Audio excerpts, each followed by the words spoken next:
안녕하세요. 뻔뻔한 복덕방입니다. 구독과 좋아요, 알림 설정, 회원가입 부탁드리겠습니다. 반도체 최악의 날이라고 기록이 될 정도로 어제는 하루 종일 기술주들의 고전이 꼬리에 꼬리를 물었었죠.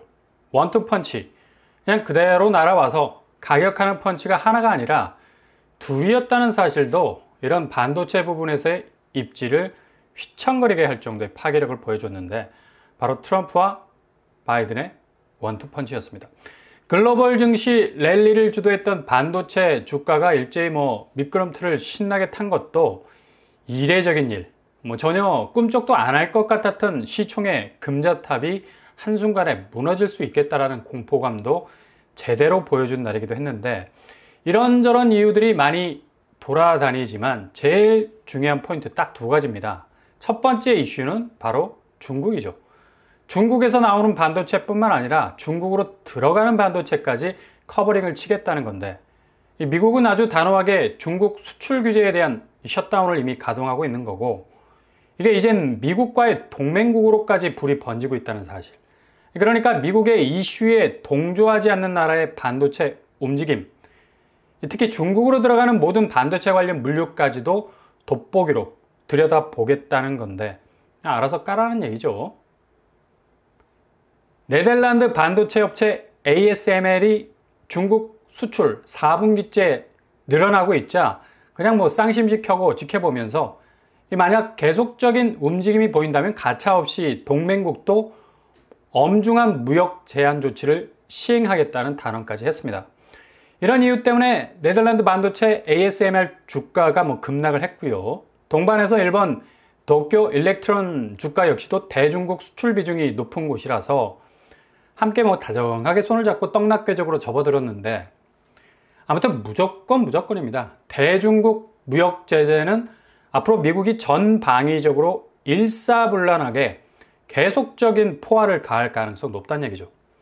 일단 미국 입장에선 중국에게 반도체 기술이 밀리게 되면 답이 없다는 위기감이 팽배해져 있는 상황이고, 이게 단순히 무역 보호 차원에서 이루어지는 게 아니라 안보 차원에서 쉴드를 확실하게 치는 영역이라서 미국의 행보는 전혀 소프트하게 진행될 의도가 없다라는 얘기죠. 일종의 생존 전략이라 할 수 있는 건데, 첨단 반도체 기술을 앉은 채로 허용하지 않겠다는 얘기입니다. 게다가 이로 인한 먹거리계의 사슬 또한 철저하게 관리를 해서 어정쩡하게 뜯기지 않겠다는 강력한 시그널을 보내고 있는 건데, 중국은 앞으로 최첨단 소재 반도체 기술마저도 보유하고 있어도 소통이 전혀 안 되는 무역적인 고립망에서 빠져나올 수 없는 늪에 빠져서 허우적거릴 가능성이 높다는 얘기죠. 반도체 기술이라는 게 집약적인 특징이 있어서 글로벌하게 인앤아웃이 되지 않으면 아무리 독보적인 기술을 보유하고 있더라도 그 단계에서 딱 멈춰버리는 특징 가지고 있거든요. 반도체 산업은 한번 고립화돼 버리면 그대로 사장이 될 가능성이 높은 영역이라서 중국은 이 난국을 어떻게 극복해 나가야 할지, 초고도화된 기술 영역이라서 기술력이 좀 떨어지는 다른 제3국가와의 소통도 어려운 게 사실이죠. 어느 정도 기술력이 올라온 나라와의 소통이 돼야 되는데, 한국, 일본 등등 유럽 쪽 빼고 나면 나머지는 그냥 싹 다 죽어있는 판인데, 어디서 이런 기술을 팔고 또 어디서 이런 기술을 팔고 들고 할 거며, 아무튼 중국은 지금 GDP까지도 날아가는 상황에서 엄청난 경제적 위기에 봉착하게 될 것으로 보인다는 얘기죠. 그리고 글로벌 반도체가 출렁거렸던 두 번째 포인트, 바로 자국 보호무역의 결정판. 이 모두가 직행이라는 얘기입니다. 결국 중국과 무역 경쟁을 이겨내야 하는 쪽은 미국이라는 얘기인데, 트럼프가 재선에 만약에 성공하게 된다면 아무튼 지금 잘 달리고 있는 삼성과 하이닉스까지도 엄청난 부담을 느낄 수밖에 없는 게, 결국엔 반도체 산업 육성과 고용시장의 유연성을 창출해내서 제3국의 투자 유치를 받아낼 수 있는 역할을 한 것들도 가차없이 그렇게 미국 내에서 벌어들인 수익 그대로 제3국으로 빠져나간다는 이 배수로 이론이 그대로 적용이 돼서 이런 이면에 깔려있는 수익 구조의 파이프들을 다 잘라내겠다는 거죠. 그래서 어제 트럼프가 운을 띄운 게 바로 대만 TSMC였습니다. 대만이 결국 반도체 100%다 가져갔다, 미국에서부터.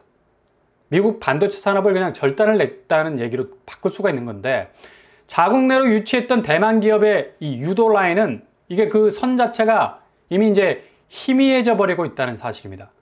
그렇게 미국 땅에서 고용 창출하고 산업적인 효과를 극대화시킨다 해도 산유국 파이프 통해서 원유가 산유국으로 흘러들어가듯이 땅만 미국을 밟았을 뿐이지 그 수익은 죄다 자국으로 흘러들어가는 수익률을 빨아먹는 형국으로 이해하고 있다는 얘기입니다.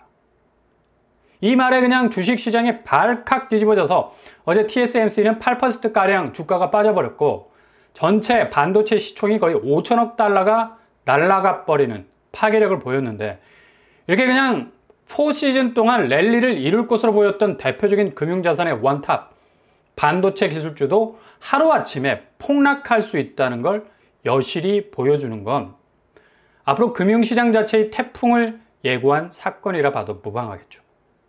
이 중심에 있었던 엔비디아의 꿈은 그냥 한여름밤의 꿈으로 전락할 수 있다는 공포감도 줬다는 얘기입니다. 이렇게 증시가 극적으로 조정이 될 수 있다는 건 그만큼 전통적인 자산시장이 완전히 빠개질 수 있는 국면으로까지 갈 수도 있다는 이 극단적인 상황도 연출될 수 있는 가능성 충분히 보여주는 겁니다. 일각에서 뭐 피크아웃까지 얘기가 나오죠.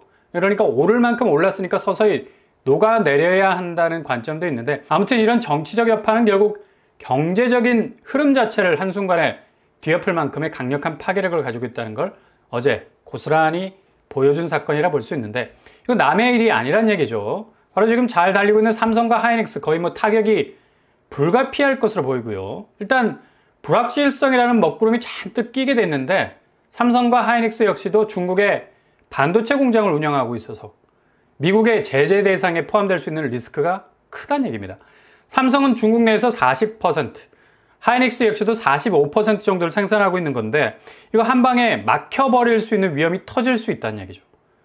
역시 앞으로 어떻게 될지 모른다는 불안감을 증폭시킬 수밖에 없는 건데 네덜란드 ASML까지 까이고 있는 상황에서 무슨 용가리 통뼈도 아니고 그냥 분위기에 밀려서 휘청거릴 수 있는 리스크가 생긴 거고요. 제일 중요한 미국 내 반도체 산업에 대한 보조금 부분. 아마 이것도 뭐 완전 개편이 될 가능성 아주 커질 수가 있어요. 천문학적인 규모의 보조금이 하루아침에 날아갈 수 있는 황당한 상황이 벌어질 수도 있다는 거. 삼성은 440억 달러 투자해서 텍사스에 파운드리 공장을 지으면서 보조금으로 64억 달러 지원을 약속받았는데 이게 불투명하게 된다면 그냥 사업 자체가 오리무중에 빠질 수 있는 위험에 처할 수 있다는 거. 이게 지금 반도체 시장이 아주 비상하게 돌아가고 있다는 얘기입니다. 겉으로 보면 산업재편이라는 모습처럼 보이지만 이게 이후 몰아닥칠 자산시장의 새로운 질서를 구현하겠다는 의지로도 피력이 돼서 결국엔 미국 중심의 내구성으로 똘똘 뭉친 금융 파워는 국채로 떡가래를 뽑아낼 가능성 높아졌다는 얘기죠. 이게 이런 수순으로 갈 수밖에 없는 건 어차피 유동성 확대라는 방향으로 흐를 것이기 때문에 현금이 차고 넘치는 형국으로 갈 거란 얘기죠.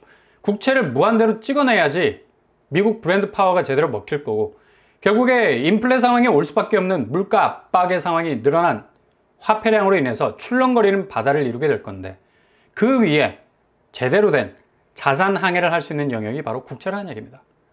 아메리카 브랜드 깃발 제대로 꽂고 경쟁력 있는 자산으로 우뚝 설 수 있는 유일한 창구가 될 수 있다는 얘기죠. 지금부터 미국 국채가 오르기 시작하는 거 한번 보세요. 내리고 오르고 정신없이 등락을 반복하다가 일제히 뭐 빨간불 켜고 달리기 시작을 했다는 얘기입니다.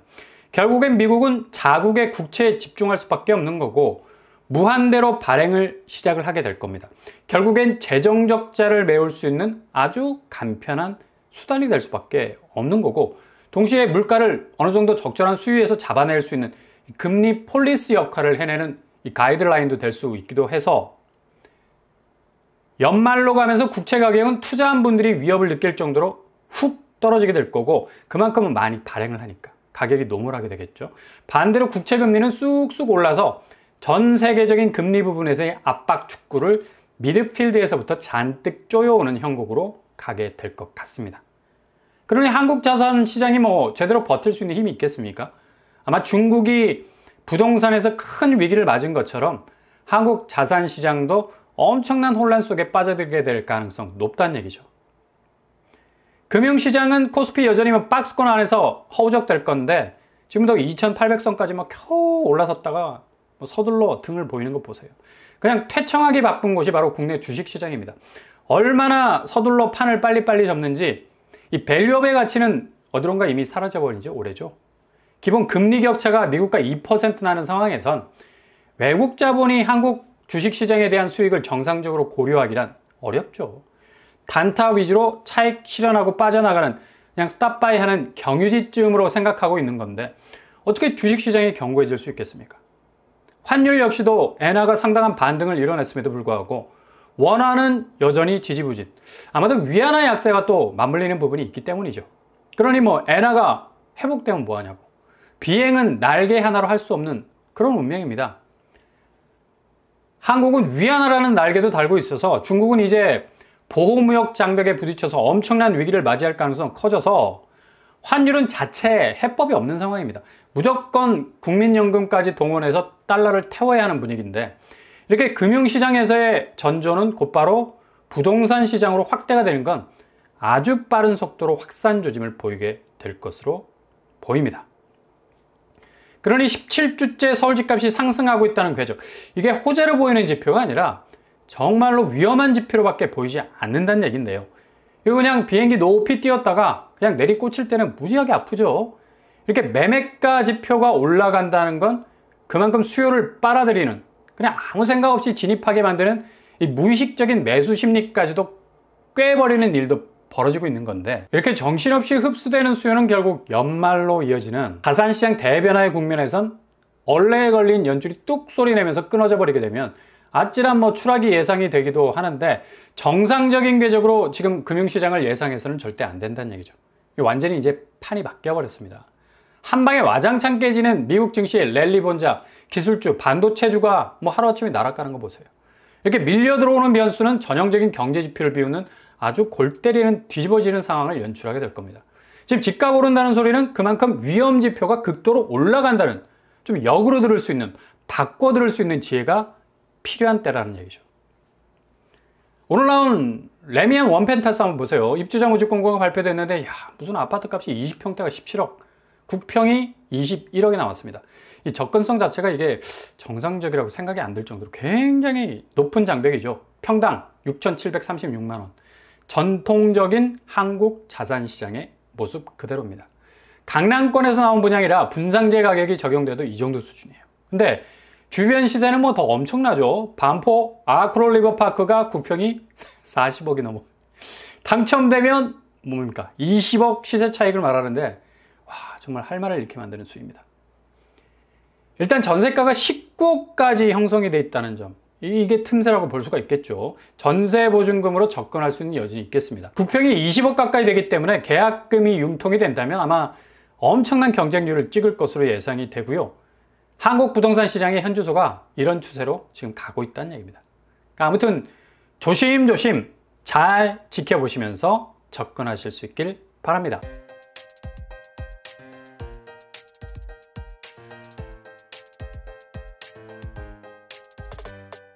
오늘의 부동산 캐릭터처, 미국 증시를 송두리째 흔들었다 봐도 무방하죠. 이 정도면 파괴력이라면 본격적인 라운드가 펼쳐지게 되면 세계 자산시장은 근본적인 부분에서부터 변화가 시작이 될 것으로 보입니다. 곧바로 동아시아의 중국과 일본, 그리고 한국은 직격으로 영향을 받게 될 거고, 특히 한국 부동산은 상식선에서 진행될 거라 믿는 비정상적으로 오르는 서울 집값, 절대 오를 수 없는 상황에서 지금 오르고 있는 거예요. 이게 이후에 가장 큰 뼈아픈 리스크가 될 가능성 높은 시점이라 말해도 될 것 같네요. 오늘도 응원합니다. 항상 여러분의 길이 꽃길만 되실 수 있기를 바랍니다. 이상으로 빠뿌랑 복덕발 마치겠습니다. 구독과 좋아요 부탁드립니다. 감사합니다.